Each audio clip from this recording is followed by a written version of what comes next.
Good day sa inyong lahat. Pag-usapan natin ang tatlong lugar na pwedeng bakasyunan sa Pilipinas. Tara, samahan niyo po ako.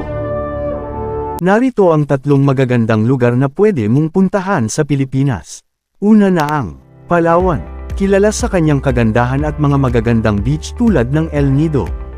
Ang El Nido isang kahanga-hangang destinasyon na kilala sa kanyang mga puting buhangin, malinaw na karagatan, at mga limestone cliffs.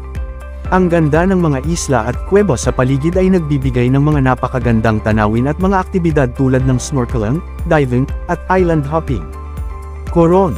Ang Coron ay isang natatanging lugar na puno ng kagandahan. Ang mga malalim na asol na karagatan, puting buhangin na mga beach, at magandang mga tanawin sa paligid ay talagang nakakamangha. Mayroon ding mga kahanga-hangang limestone cliffs, mga crystal clear na lawa, at masarap na pagkain na makikita mo sa mga lokal na tindahan at restaurant. Ang Coron ay tunay na isang paraiso para sa mga nagtataglay ng pagkahilig sa kalikasan at paglalakbay.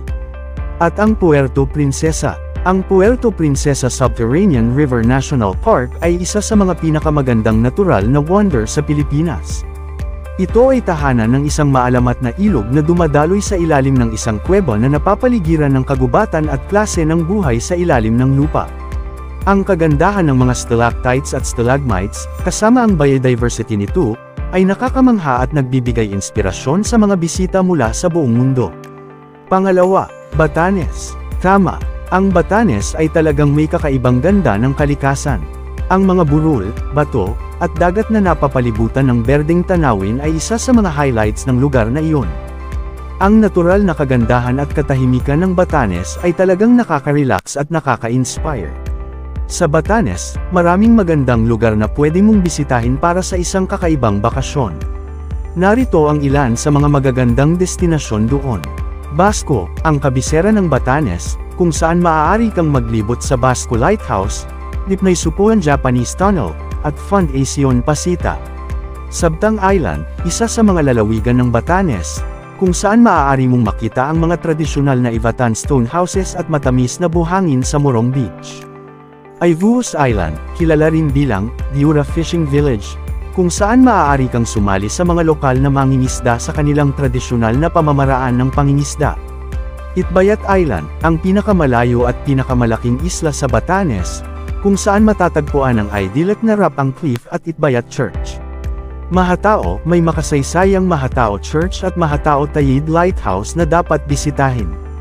Ang pangatlo ay ang Bohol, may makasaysayang Chocolate Hills, mga white sand beaches sa Panglao, at mga kaakit-akit na underwater attractions tulad ng mga dive spots at marine sanctuaries, na maaaring bisitahin. Alona Beach, isa sa pinakasikat na beach sa Panglao. Kilala ito sa puting buhangin at malinaw na tubig. Doljo Beach, isa pang magandang white sand beach na may malambot na buhangin at maraming lugar para sa snorkeling at swimming. Momo Beach, isang tahimik na beach na may magandang tanawin at mahusay na snorkeling spots. Bikini Beach, isa pang magandang beach na hindi gaanong sikat kaya't maaaring maging tahimik ang iyong pagbisita.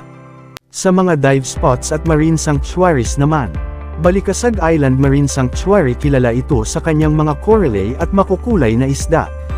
Isa itong paboritong dive spot sa rehiyon. Pamilacan Island, may mga dolphin at whale watching tours dito, pati na rin mga magandang dive sites. Kabilaw Island, may mga dive spots na puno ng marine life tulad ng mga coral reef, sea turtles, at marami pang iba.